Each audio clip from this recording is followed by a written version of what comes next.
Welcome. We're going to talk about case cleaning and options you have for getting your cases ready for reloading. You come home from a day of shooting. In my case, this load of cartridges came after a day of cowboy shooting, so I have a mixture of calibers and types of shells here. First step in any sort of cleaning operation is going to be sorting. Shotgun shells go in a bucket, and the rest of the brass goes in a tray.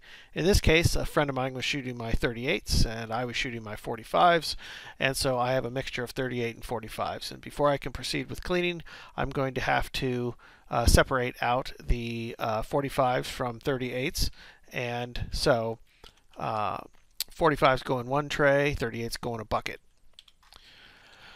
You have some options for your cleaning process workflows. Option one is if you have an ultrasonic cleaner, you can use that to clean the brass before you decap it with the press. This keeps your decapping die clean and free from scoring, and then you can tumble it in the media. Workflow number two that I use often is an initial cleaning using hand washing technique, and then I decap with the decapping on the press, and I then tumble in the media. And then workflow number three option is what I call minimalist, where you just throw it in the tumbler and it does its job, gets it clean enough to be decapped, and the only thing you worry about there is your primer pockets. You can kind of choose between any of these three workflows. So let's go through each of these. Step two after sorting would be to do an initial cleaning. The reason I do this is it removes the large scale grunge from the cases, keeps my tumbler media cleaner, and it also allows me to decap without worrying about scoring my decapping and expanding die.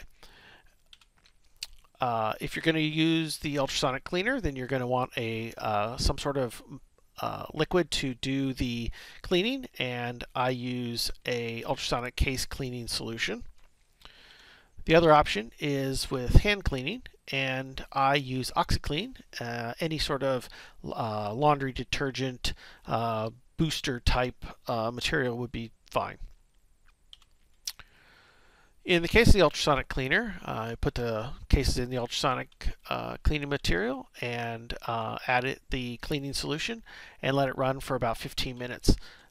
This removes most of the brass or the carbon fouling from the brass, and you can do pretty large bulk quantities with your ultrasonic cleaner because you can cycle several sets of brass through the dirty, even the dirty.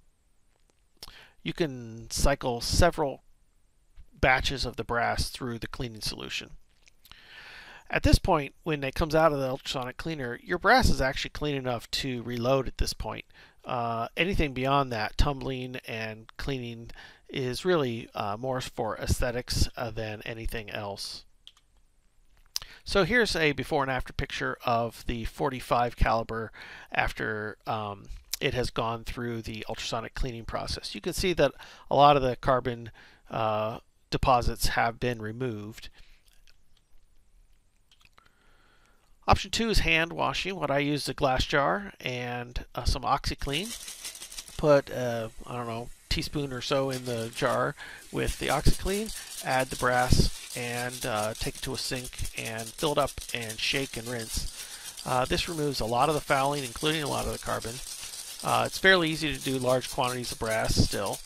The detergent is an expense, but it's cheaper than ultrasonic cleaning solution, and the brass is clean enough again to reload at this point.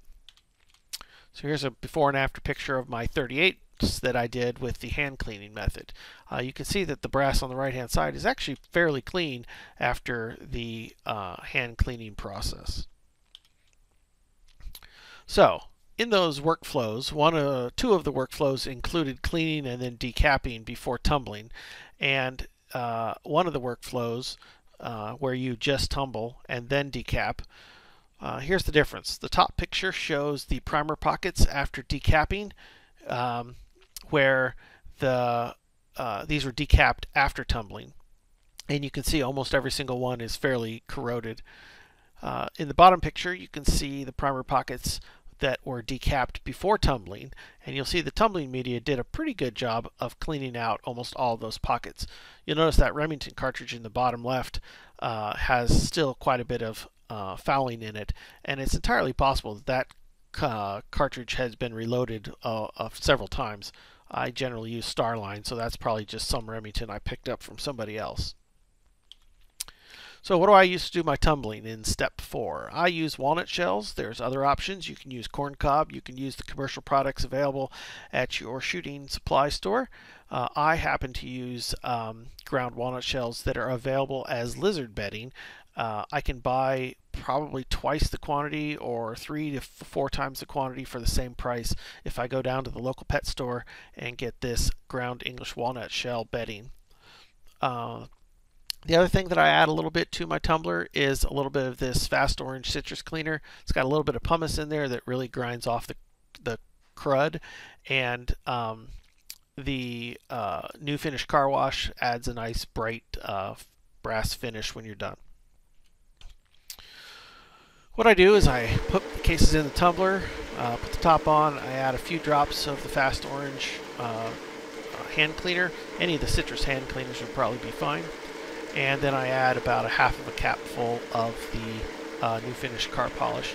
And then I let the tumbler run somewhere 2 to 8 hours. It kind of depends. If I'm just going to run it overnight when I go to sleep, it's going to get more of an 8-hour tumble. If I do it in the afternoon after shooting, I'll probably stop it after 2 to 4 hours. And the results are usually pretty good. You can get really good results for as little as 2 hours in the tumbler. So here's the results. The .45 caliber on the left was put through the ultrasonic cleaner and then tumbled for 8 hours. That's one where I started it before I went to bed. And the .38s on the right were hand washed and then tumbled. And you can see the results are pretty good in both cases. I think the .45s came out a little bit cleaner than the .38s, but I'm guessing that might be due to the double tumbling time as opposed to the hand washing versus the ultrasonic. So what are the conclusions you can make from these techniques? Well, one is hand washing for me is easier than if I use the ultrasonic cleaner. It works really well when the cases are what I call freshly dirty. In other words, if I come back from shooting and they've only been sitting around for less than a day, they clean up pretty nicely with the hand washing technique. If I've let them sit around for a couple weeks and they've developed a little bit of corrosion, I find that the ultrasonic cleaner does a better job of getting it off. And I have to say there's a lot of ways for you to clean your cases. Anyone that works for you in terms of your budget and your time and your level of how clean you want your cases to be is perfectly valid. Don't let anybody tell you that your way is not right. The real test is when you go and reload them and you shoot them, do they perform? Do they chamber? Are they able to reliably move through your gun? And do you get good, accurate results from your reloading? If those are true, then your cases are clean enough. And anything beyond that is just aesthetics. I hope this is helpful, and leave any questions in the comments.